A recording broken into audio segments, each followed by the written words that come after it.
নিজের ছেলেকে আব্বু এবং মেয়েকে আম্মু সম্বোধন করে ডাকা যাবে কিনা, খাওয়ার সময় সালাম দেওয়া যাবে কিনা, ঘুষ দিয়ে চাকরি নিলে সারা জীবনের ইনকাম কি ঘুষের টাকার মতো হয়ে যাবে, আমার মেয়ের বয়স 3 বছর, সে আমার নামাজের আদায়ের সময় বারবার সামনে আসে, তাতে কি গুনাহ হবে, আমার নামাজ নষ্ট হবে কিনা। আমাদের দেশে সচরাচর দেখা যায় মৃত ব্যক্তিকে গোসল দেওয়ার পর গোসল দেওয়ার স্থানে 41 দিন পর্যন্ত কাউকে যেতে মানা করা হয়, সেখানে সন্ধ্যাবেলা 41 দিন পর্যন্ত আগরবাতি বা মোমবাতি জ্বালানো হয়। এটা কি শরীয়ত সম্মত? মৃত ব্যক্তির জন্য দোয়া করার সুন্নাহ পদ্ধতি কি? আবেগের বশে ফোনে দুজন কবুল বলে ফেলেছি, আমাদের কি বিয়ে হয়ে গিয়েছে? চোখের পাতায় আইলাইনার দেওয়া জায়েজ হবে কিনা। আমার ছোট বাচ্চা ঘন ঘন দুধ বমি করে, ছোট বাচ্চার এই বমি গায়ে লাগলে সে কাপড় কি নামাজ হবে?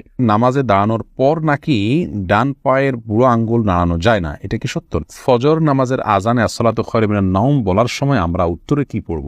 অনেক বয়স হওয়ার পরও আমার বড় ভাই বিয়ে করছে না, পরিবার চাচ্ছে আমাকে বিয়ে করাতে, কিন্তু আমি সমাজের মধ্যে লজ্জিত হয়ে যাচ্ছি, আমার কি করণীয়? চলুন তাহলে আর বিলম্ব না করে আপনাদের প্রশ্নের উত্তর দেওয়ার আলোকিত ভবনে আমরা প্রবেশ করি এবং শুরু করি আমরা প্রশ্নোত্তর দেওয়ার পালা।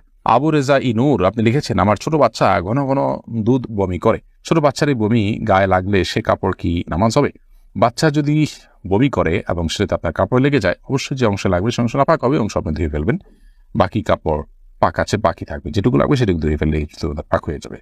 এই যে সাথে আপনি লিখেছেন, পার্লারে কোকড়া চুল সোজা করলে কি গুনাহ হবে? কোকড়া চুল আপনার যদি মনে করেন যে এটা আপনার সৃষ্টিগত একটা সমস্যা, আপনার এটা রোগের মতো অস্বাভাবিকতা আছে এর মধ্যে, তাহলে সেক্ষেত্রে এটা সোজা করার জন্য আপনি চেষ্টা করলেন এবং ব্যবস্থা নিলেন, তাতে ইনশাআল্লাহ গুনাহ হবে না। রেজাউল আমিন আপনি লিখেছেন, অনেক বয়স হওয়ার পরও আমার বড় ভাই বিয়ে করছে না, পরিবার চাচ্ছে আমাকে বিয়ে করাতে, কিন্তু আমি সমাজের মধ্যে লজ্জিত হয়ে যাচ্ছি, আমার কি করণীয়? লজ্জিত হওয়ার কিছু নেই। বিয়ে বড় ভাইয়ের আগে ছোট ভাই করলে যে কোনো গুনাহ হয় এরকম না, এটাকে দোষণীয় মনে করাটা আমাদের সমাজের ত্রুটি বরং। অতএব সমাজের ভুল ভাঙার চেষ্টা করাটা দোষণীয় কিছু না। আপনার পরিবার যে আপনাকে বিয়ে করতে চাচ্ছে এটাই তো শুকর আদায় করার মতো বিষয়। যে অনেক পরিবার তো বড় ভাই বিয়ে না করলে ছোট ভাইকে আটকে রাখেন, আপনার বড় ভাই আটকাচ্ছেন না, আমার মনে হয় আপনার বিয়ে করতে আগ্রহী হওয়া উচিত। নারুজ্জামান সরকার এর থেকে আপনি লিখেছেন, ঘুষ দিয়ে চাকরি নিলে সারা জীবনের ইনকাম কি ঘুষের টাকার মতো হয়ে যাবে? না, ঘুষের টাকা দিয়ে ঘুষ দিয়ে যদি চাকরি নেন, চাকরিটা যদি হালাল হয় তাহলে আপনার সারা জীবনের ইনকামটাই হারাম হয়ে যাবে, এটা সেরকম না। তবে ঘুষ দিয়ে চাকরি দিয়ে যে অন্যায় করেছেন সেটুকু আপনি হারাম কাজ করেছেন এবং তার জন্য আল্লাহর কাছে আপনাকে তওবা করতে হবে, ইস্তিগফার করতে হবে এবং গুনাহ থেকে বেরিয়ে আসার জন্য চেষ্টা করতে হবে। পরবর্তীতে যেন আর কখনো না হয় বলে সে চেষ্টা করতে হবে, কিন্তু পরবর্তীর উপার্জনগুলো আপনার এর কারণে সবগুলো হারাম হয়ে যাবে না।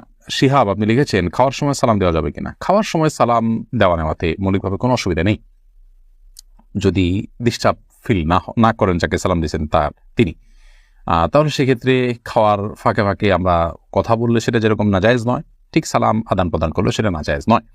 আমরা অনেকে মনে করি খাওয়া আর ইবাদত করা সমান, খাওয়া আর নামাজ পড়া সমান, এরকম অনেক মুখরোচক কথা বা অনেক বলি আমরা শুনতে পাই, এগুলোর কোনো ভিত্তি নেই। নামাজ এরকম কথা বলা যায় না, সালাম দেওয়া যায় না, খাওয়ার সেরকম কথা বলা যাবে না, বোবার মতো বসে খেতে হবে এবং সালাম দেওয়া যাবে না, এরকমটা আমরা অনেকে মনে করি, এটা সঠিক নয়। আশরাফুল হক শুভ আপনি জানতে চেয়েছেন, আমাদের দেশ সচরাচর দেখা যায় মৃত ব্যক্তিকে গোসল দেওয়ার পর গোসল দেওয়ার স্থানে 41 দিন পর্যন্ত কাউকে যেতে মানা করা হয়, সেখানে সন্ধ্যাবেলা 41 দিন পর্যন্ত আগরবাতি বা মোমবাতি জ্বালানো হয়, এটা কি শরীয়ত সম্মত?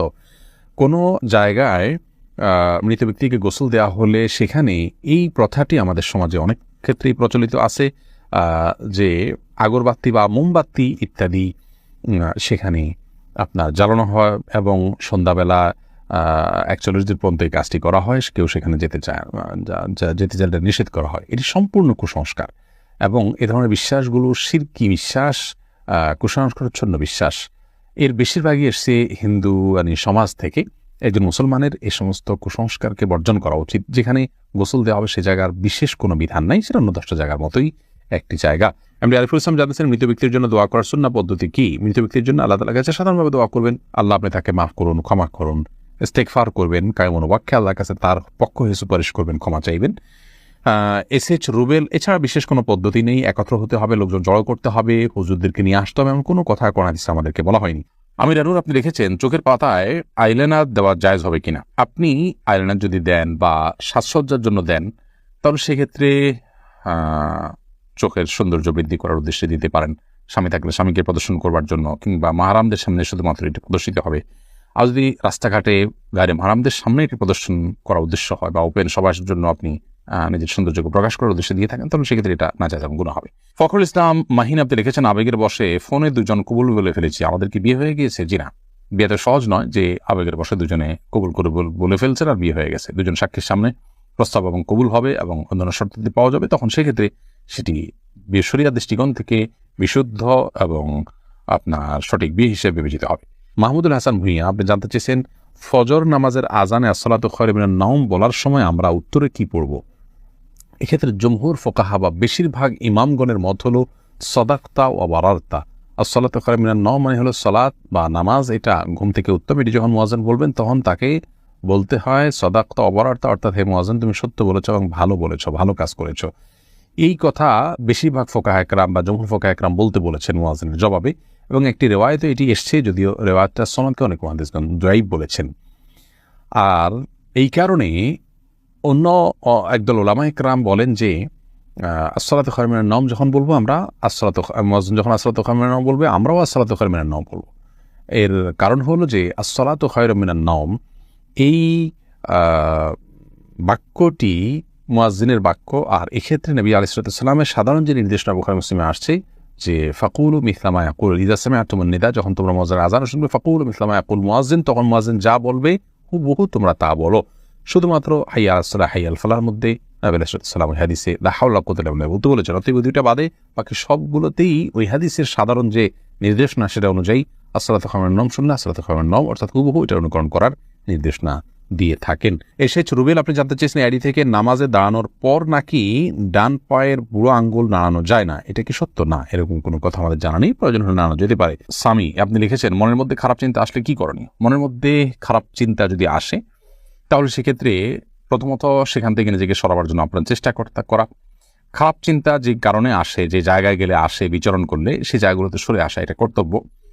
আর আল্লাহ সম্পর্কে, আখিরাত সম্পর্কে বাজে চিন্তা ইত্যাদি অনেক সময় আসে, এরকম আসলে তাহলে সেক্ষেত্রে বাম দিকে 3 বার প্রতীকী থুতু ফেলে থু এভাবে 3 বার প্রতীকী থুতু ফেলা এবং আমানতু বিল্লাহি ওয়া রাসূলিহি পড়া এবং আউযু বিল্লাহি মিনাশ শাইতানির রাজিম পড়া, এগুলোর মাধ্যমে ইনশাআল্লাহ বিদিনিল্লাহ আমরা মনের বাজে চিন্তাকে দূর করার চেষ্টা করতে পারি। করির বেগম লিখেছেন আমার মেয়ের বয়স 3 বছর, সে আমার নামাজের আদায়ের সময় বারবার সামনে আসে, তাতে কি গুনাহ হবে? আমার নামাজ নষ্ট হবে কিনা? না, আপনার গুনাহ হবে না এবং আপনার নামাজ নষ্ট হবে না। তবে ছোট বাচ্চা আপনার নামাজের খুব বেশি সমস্যা তৈরি করবে এরকম মনে হলে অন্য কেউ থাকলে তাদেরকে দিয়ে তাকে ধরে রাখার বা তাকে নিয়ন্ত্রণ করার ন্যূনতম চেষ্টা করা উচিত।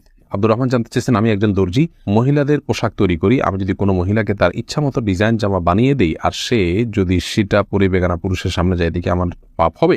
যদি এমন হয় যে পোশাকটা বানানোই হচ্ছে পাপের কাজের জন্য আপনি জানেন, তাহলে সেক্ষেত্রে তাকে সহায়তা হবে তার সেটা তৈরি করে দিলে। সেজন্য এটি তৈরি করার ক্ষেত্রে আপনি ডিনাই করা উচিত, এতটুকু এখতিয়ার অধিকার আপনার থাকা উচিত এবং ইমানি গায়রত যেটাকে বলে ইমানি আত্মসম্মান বোধ সেটা আপনার থাকা উচিত।